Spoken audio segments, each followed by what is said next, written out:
Hello, everybody. Nicholas Persakis, Sensible Channel. Here to do match review. Wish it was just match preview, but it's match review for Chelsea 1, Man City 3, and the directors need to wake up. They need to wake up. There's a problem with this team, and it starts with goalkeeper, and it starts with striker, and it starts with depth midfielder. It starts with all of these things. It's not just on them. They're a big problem with this. But it's not just them.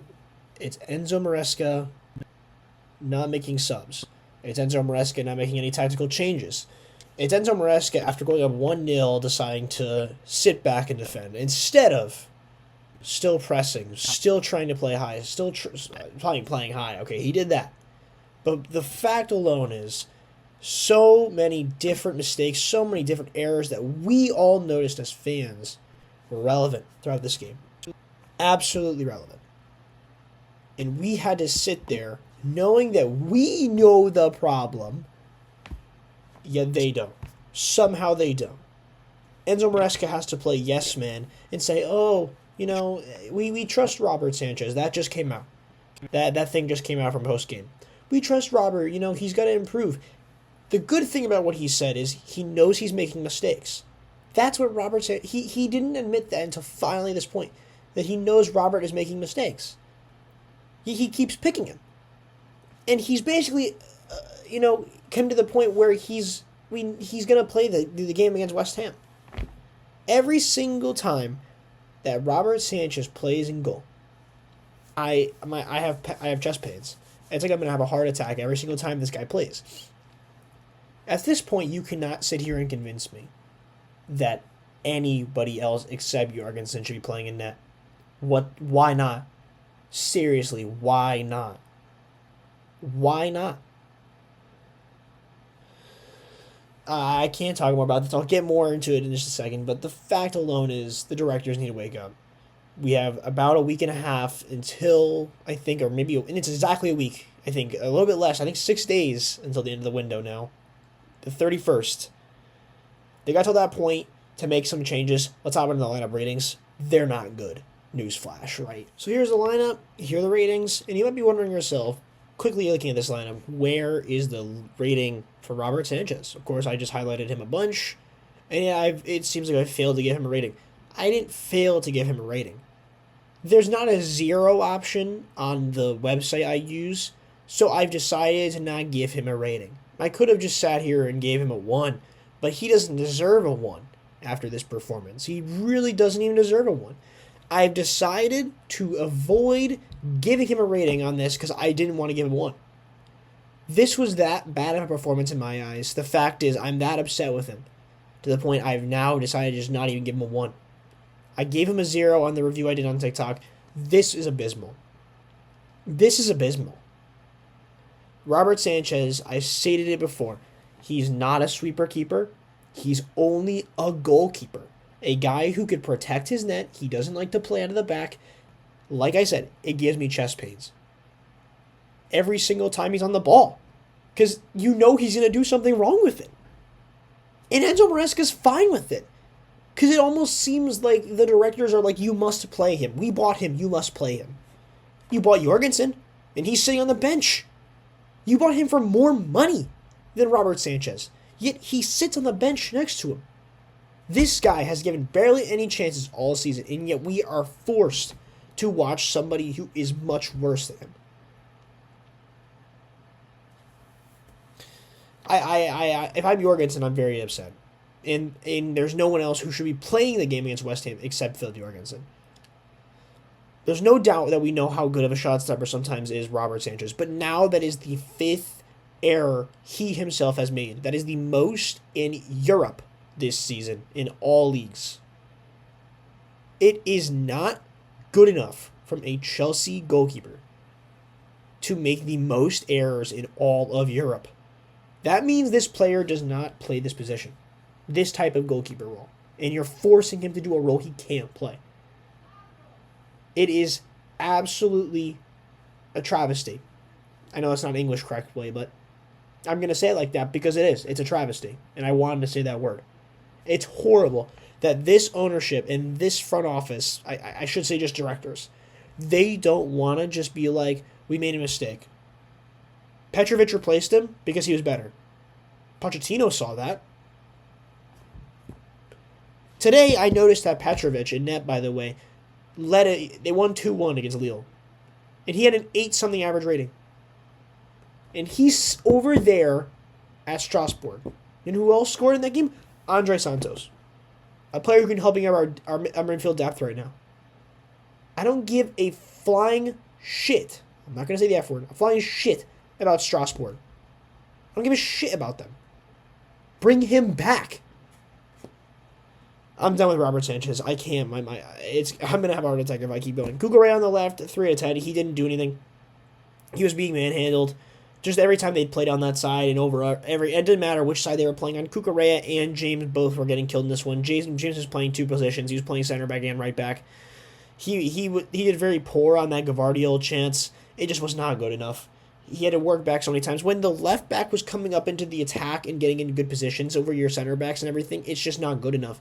The line was too high. But the first goal, for the one that we could see, it's Noni Madueke's fault. That's the only major mistake he makes in this game. But we'll get into Noni in a second. 3s for both wing backs. It's just not good enough. Center back for Colwill, he was being manhandled. Colwill absolutely destroyed in this one. Absolutely destroyed in this one by Erling Haaland. Levi Colwill is not there yet, but he would have benefited so much more, not only with experience, but with another season with Thiago Silva here. Thiago Silva wanted to extend his contract. He wanted to do it. He could have barely played for us, but having a guy to mentor him like Thiago Silva would have been so goddamn important. And now he has to sit here next to Chalobah. Great player. But you can't expect a guy who's only like 4 years older than him, with not as much experience as a guy who's 40 years old in Thiago Silva, who is still giving you decent performances last season, to mentor him the same way. Chalobah gets a 5 because he was the only player in this game who showed at least some heart and some dignity. I'm very happy in a way with Chalobah. For a game like this, this is not bad. This is not bad. This is honestly not bad. 5 out of 10 for Chalobah. And it's disappointing to even say a 5 is the highest rating I've given. Caicedo just didn't do enough, but there's not much you could say, he did necessarily wrong. He got himself a yellow card, dumb yellow card, but he didn't really do enough in this game. Enzo Fernandez, same exact thing. Didn't play right passes, didn't really tackle well, fouled too much. The midfield is just, both guys are just going to get super fatigued. There's not enough alternative. Romeo Lavia is out until mid-March is what they're saying. Dewsbury Hall plays pretty good in the Wolves game. Doesn't even come off the bench in this one. We're talking, Enzo Maresca says he has enough midfield depth, yet only plays the 2 midfielders in this one. Explain to me where the sense is in that, right? I'm not seeing it. My eyes aren't calculating it. So, both guys awful. Attacking midfielder, Palmer. Dreadful, 3 out of 10. You let City again once work you. Pep talks to him after the game and has a nice friendly conversation. Cole Palmer looks like he's loving it. It looks like he's going to get bought back to City for $120 million. Would I take that money? No, Palmer's more important to us than anything else. But at this point, dude, what does it matter if our team can't feed this guy? He's going to end up getting homesick in a way, I guess you could say anyway. Maybe those Manchester United rumors aren't false after all. You never go to United, bro. You never go to United as much as bad as we are. He was not good enough. Just everything about this performance was not good enough from him. Maybe he's still injured, but it's not good enough still. Sancho on the left. I said this in my TikTok. Pass, dribble, pass, dribble, pass, dribble. All he was doing all day. Didn't really create any opportunities. Didn't create any chances. 2 out of 10 for Sancho. I think this was one of the worst displays he's had all season, but I think it was the right game to play him. As much as I think this was the lineup I selected. I'll let you know one thing before I keep going. Sanchez, I will not be picking him. If I pick him for any lineup for the rest of the season, you can quote me on it. That's a horrific mistake. I'm going to be picking Jorgenson for every single game until I see any difference. Every single one. Even if he has an okay performance, I don't care. I'm automatically picking Jorgenson. This was the lineup I picked. I would have picked the same lineup. I would have done it. This was the best lineup I thought on paper. And it didn't matter. Matterback, he gets a goal in this one. He gets a 4 out of 10, though, because it just nothing else was good enough. He created some chances. He looked deadly at times, but there wasn't enough.